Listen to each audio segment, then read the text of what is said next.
हैं, फिर भी जो है वो आसक्ति नहीं छोड़ पाते।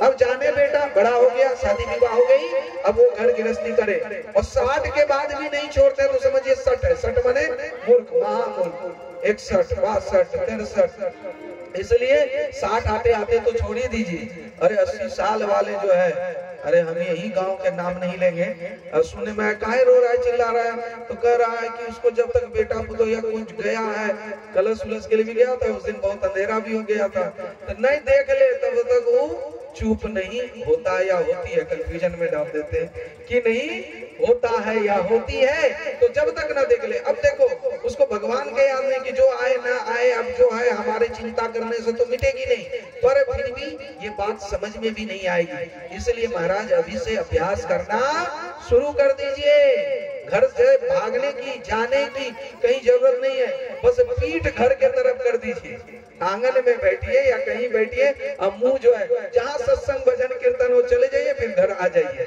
और घर वाला कहे कि जा बहरे रहा, तब छोड़िए दीजिए, वो अलग बात है। जब तक घर वाला चाहे तो रहिए और नहीं चाहे तो कोई बात नहीं। अरे क्या है, कुछ 5-10 साल कम में जिएंगे तो का, पर कई लोग कहते हैं अरे कौन सेवा करेगा बुढ़ापे में। अरे महाराज यदि सेवा मिलनी है कहीं भी मिल जाएगा, और नहीं मिलनी है तो घर में भी नहीं मिलेगा, इसलिए उसकी चिंता करें ही नहीं, क्योंकि प्रारब्ध पहले रचा पीछे रचा शरीर, तुलसी चिंता क्यों करे, भजले श्री रघुवीर। और जहाँ पर कृपा राम की होई, ता पर कृपा करे सो कोई। बोल प्रेम से वृंदावन बिहारी लाल की जय जय श्री राधे श्याम। अब वो हिरण में आया पर ज्ञान नहीं मिटा, इसलिए हिरण के जन्म लेते ही सूखे पत्ते खाने लगे। तब जाकर के अगला जन्म जो है जड़ भरत मनुष्य योनि में मिला, पर ब्राह्मण कुल में मिला। इसलिए अतः सिंधु सौरपते राहु घनश्यप्रत, वह जब जन्म लिए जड़ भरत जी के, तो 9 भाई थे जड़ भरत जी, तो अंगिरा गोत्र में उनका जन्म हुआ।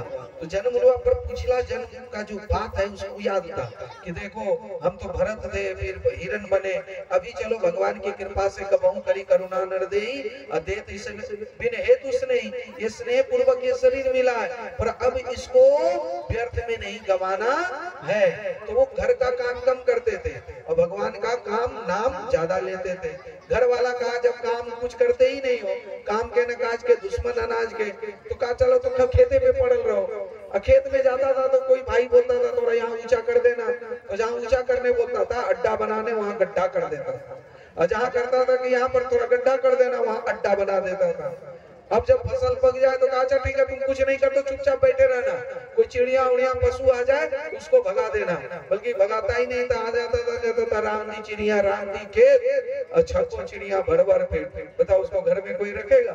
भाई भाभी भौजाई सब मिल करके कहा तुम भागो यहाँ से, काम के न काज के दुश्मन अनाज के, घर से भगा दिया। वो कहता यही तो हम चाहते थे, ऐसे काहे भागेंगे, तुम ही लोग भगा दो तो अलग बात है। और जब घर से निकाल दिया, कहीं कुछ मिलता खा लेता और नहीं मिलता तो ऐसे ही सो जाते। तो इस प्रकार का फक्कड़ मस्ती भरे जीवन जी रहे थे। एक बार क्या हुआ, एक को बेटा नहीं हो रहा था, ये सब कुसंस्कार है। अब कहा कि किसी का नर बलि दोगे तो बेटा होगा। इस तरह से वो जो भील था उसने एक नर बलि के लिए आदमी को पकड़ के लाया, पर वो किसी तरह से भाग गया। अब देखा मुहूर्त निकलने जा रहा, कहीं माँ काली गुस्सा ना हो जाए, तो उसने क्या किया कि कहा अपने सेवकों से गणों से कि जल्दी से किसी को पकड़ के लाओ, और नहीं तो तुम ही लोगों में से किसी को बलि देंगे। मरता क्या नहीं करता, दौड़ा दौड़ा इधर उधर सब गया, तो कोई नहीं, जड़ भरत जी ही मिल गए, पकड़ के लाए। अब जड़ भरत जी को बहुत बढ़िया से खिलाया पिलाया, खा लिए मस्ती में, एकदम तिलक लगाया लगवा लिए, माला पहनाया पहन लिए, और उसके बाद युग क्या बोलते हैं उसको, युति मलकाट में सर दिया। फिर भी भरत जी एकदम मस्ती, चाहे भगवान रखो या बुला लो, हम तो बिल्कुल जीते जी ही मरे हुए। देखो जीते जी मरना मतलब जी तो रहे हैं, पर ये जान लेना कि एक दिन जो मरना ही है, अभी से ही मरे हुए हैं, बस ये चल रहा है शरीर, जब तक चल रहा है। इसी तरह से अब जब मलकाट में दिया तो अब बलि के लिए तैयार हुआ, पर उसी क्षण माँ काली से नहीं रहा गया। माँ काली के हृदय में ये विचार आया कि किसी नालायक बेटे के हाथों लायक बेटे का बलि हो, लायक बेटा कष्ट पाए, ये भला कोई माँ कैसे देख सकती है? बेटा तो भगवान का सभी है, पर कोई नालायक बेटा लायक बेटे को मारे तो भगवान से रहा नहीं जाता। चाहे काली माँ हो, दुर्गा माँ हो, किसी से रहा नहीं जाता। कहते उसी क्षण माँ काली पत्थर की मूर्ति से वहीं पर प्रकट हुई।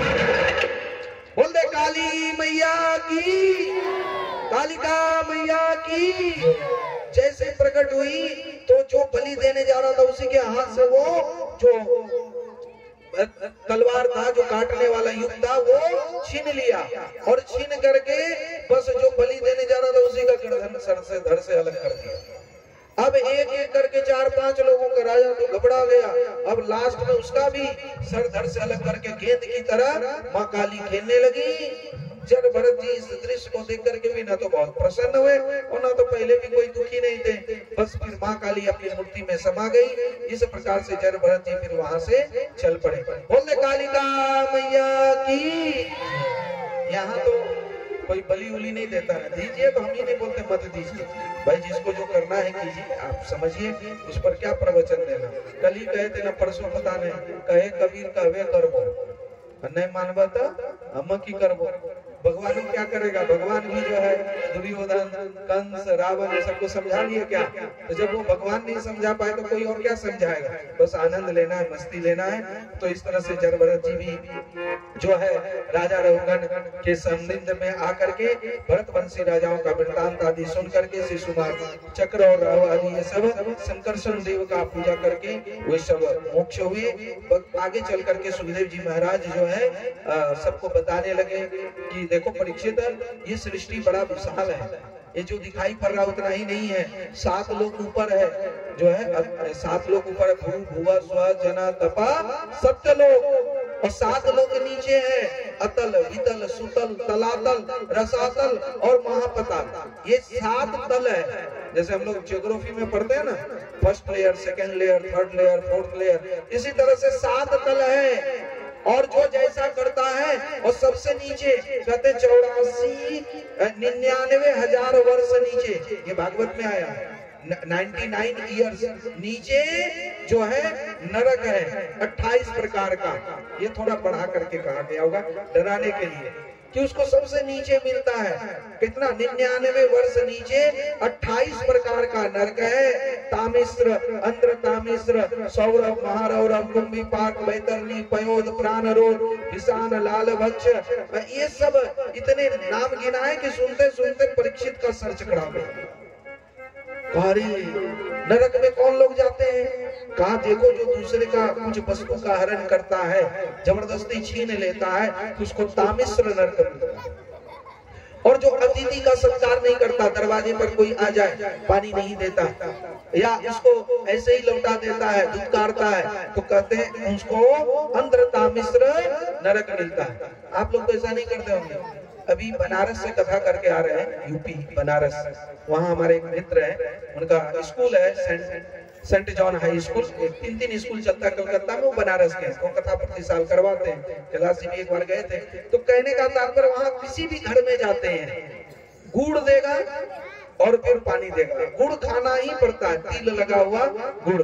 और सही में गुड़ खाने से पेट ऐसे भी साफ होता है, गुड़ खाना चाहिए। चीनी तो खाना ही नहीं चाहिए, और पानी तो ये। और आजकल तो चाय देते हैं, चाय दीजिए, पर चाय में उतना फायदा नहीं है। और चाय दीजिए पर जरूर पानी के साथ गुड़ का प्रचलन रहिए। भाई बिहार वाले यूपी से क्यों पीछे रहे?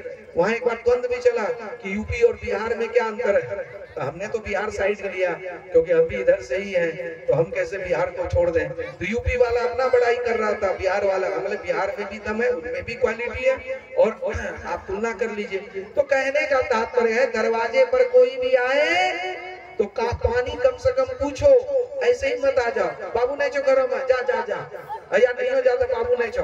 अरे जब बोला बाबू है तो हाँ, तब पानी पी ला, बैठो नहीं, ये सब जरूर बोलना चाहिए। लेकिन नहीं छो, हर सत्य कर देता है नहीं छो, बैठने भी नहीं पूछता है। तो भाई ये संस्कार है, यदि पूछोगे तो कितना वो प्रसन्न होगा। यही तो अतिथि सत्कार है। अतिथि का मतलब जो बिना अतिथि का बिना फोन किए आ जाए, तो ऐसे जो अतिथि सत्कार नहीं करते उनको अंतरता मिश्र मिलता है, जो हिंसा करता है उसको कुंभी पाक मिलता है, इसी तरह से जो चोरी करता है उसको पयोद मिलता है। एक एक जो है दुराचार का नरक का वर्णना किया। तब कहा जाने अनजाने तो मनुष्य गलती का पुतला है, अक्सर हो ही जाती है, तो ये नरक से कैसे बचे। तब परीक्षित जी महाराज को सुखदेव जी महाराज ने कहा बचने का एक ही उपाय, यदि गलती हो तो तुरंत से, जैसे कोई कपड़े में दाग लग जाए और आप तुरंत उनको साफ कर लेते हो तो क्या होता है, दाग कम लगता है। इसलिए यदि आपको पता चले ये बुराई है तो आप तुरंत उसको समाप्त कर दो, यानी प्रायश्चित कर लो। Nip the evils in the bud, बुराई को प्रारंभ में ही समाप्त कर दो, उसको बड मतलब कली में ही समाप्त कर दो, फूल बनने ही मत दो। और नहीं तो मान लो कपड़ा फट गया और तुरंत से नहीं सियोगे तो क्या होगा, और ज्यादा फटते चला जाएगा। तो गलती हो जाए तो प्रायश्चित कर लो, तो कुछ तो रफा दफा हो सकता है। और गलती पर गलती करते चले जाओ, नहीं सुधरो तो फिर भगवान क्या करते हैं, उसको धोबी घाट में भेजते हैं। कपड़ा कब धोबी को देते हैं, जब दाग नहीं छूटता, तो धोबी से कहते हैं इसको दाग को छुड़ा देना है। तो धोबी क्या करता है, उसको तो पहले खूब पानी में, गर्म पानी में खौलाए हुए में देता है और घाट पर ले जाता है, और घाट पर कपड़े को पटक पटक के इतना चोट पहुंचाता है कि कपड़े का तो तार निकल जाता है। उसी तरह से जब हम गलती पर गलती करते चले जाते हैं तो फिर तो भगवान इतना पटकते हैं, खुद नहीं पटकवाते हैं जमराज से धोबी घाट में, कि हालत खराब हो जाती है। इसलिए वैसे पटकनी से बचना चाहते हैं तो परीक्षित जी महाराज ने कहा कि क्या करें, कहा एक ही उपाय है, जैसे ही लगे कि ये गलती हो गया उसका प्रायश्चित करो।